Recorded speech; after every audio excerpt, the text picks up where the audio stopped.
እኔ በጣም ደህና ነኝ ቤተሰቦቼ። ዛሬም እንግዲህ ወደ እናንተ ተመልሼ መጥቼላችኋለሁ በአዲስ ነገር በአዲስ ሀሳብ ደስ በሚል ነገር ማለት ነው ቤተሰቦቼ። ዛሬ ግን ትንሽ ከሌላ ጊዜ ለየት የሚያደርገው ትንሽ አስደንጋጭ ነገር ነው ይዤ የመጣሁት ቤተሰቦቼ። እንግዲህ ዛሬም ወደ ሩታ ቤት እሄድና ልጄን መውሰድ ፈልጋለሁ ነው ምላት። ኦልሬዲ አንድ ሳምንት ያህል አንቺ ጋር ሆኗልና ከዚህ በኋላ ያለው ጊዜ ደግሞ እኔም ጋር አንድ ሳምንት መቀመጥ አለበትና ይዤው መሄድ እፈልጋለሁኝ ብዬ ዛሬ እንግዲህ ልጄን ይዤ ልጠፋ ነው ማለት ነው ቤተሰቦቼ። እና እንግዲህ ሩታ ምን እንደምትለኝ አላውቅም። ትደነግጣለች ምናምን የሚሉት ነገሮች ለማየት በጣም ጓጉቻለሁኝ።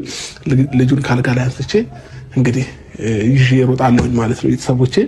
ይዤ እሮጣለሁ ስላችሁ ብቻ ሞመንቱን በደንብ ቀርጸላችኋለሁኝ። በደንብ እዩት ቪዲዮውን፣ ሞር ስታዩት ይሻላልና ሩታ ምን እንደምትል ለማየት ጓጉቻለሁ ቤተሰቦቼ። እንግዲህ ይሄ ቪዲዮ በደንብ ያዝናናችኋል፣ ትወዱታላችሁም ብዬ አስባለሁኝ። ስለዚህ አሁን ቀጥታ ሩታ ጋር ነው የሚሄደው ማለት ነው ቤተሰቦቼ። ይህ ሰሞን ትንሽ መመላለስ አብዝቻለሁ፣ ይደብራል አውቃለሁ። ግን ደግሞ ያው ሩታ እንዳይከፋትና እንዳይደብራት በቻልኩት አቅም ቀን ሁልጊዜ እየሄድኩኝ የሆነ እሷን ፈን የሚያደርግ ነገር የሚያስደስታትን ነገር አድርጌ መመለስ ነው የምፈልገውና ዛሬም እንግዲህ ሩታዬን ፕራንክ እናደርጋታለን ማለት ነው።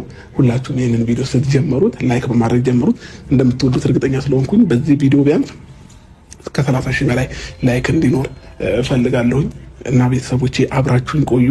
ይህንን ቪዲዮ እስከ መጨረሻው ለማየት ዛሬ ንፉግነት ነው የምር በእኔ ይሁንባችሁና ሙሉን ጨርሳችሁ እዩት፣ ትወዱታላችሁ። ስለዚህ አሁን ቀጥታ እዛ ነው የምንሄደው። ኦልሬዲ ሰዓትም እየረፈደ ስለሆነ ወደ ሩታዬ ጋር ነው የምሄደው። ቪዲዮውን ማስጀምረው እዛው ቤት ውስጥ ስገባ ነው ቤተሰቦቼ። ለምን መንገድ ላይ ምናምን መቅረጽ ትንሽ ይከብደኛል። ግቢ ውስጥ እንኳን ሰው ምናምን ሊኖር ይችላል ድንገት ብዬ ስለምፈራ አሁን ላይ በርግጥ ትላንትና እናቷ ነበረች ጀርባ ላይ ግን ሳታይ ነው የወጣሁትና ዛሬም እንደዛው ለማድረግ እሞክራለሁ ማለት ነው ቤተሰቦቼ። ድንገት መታም ካየችኝ እናቷም እንግዲህ ምንም ማድረግ አልችልም ቤተሰብ። እና ለማንኛውም አሁን ቀጥታ ልሂድ፣ ወሬ አላብዛባችሁ። አሁን ሩታ ጋር እንሄዳለን፣ እናስደነግጣታለን። አብራችሁ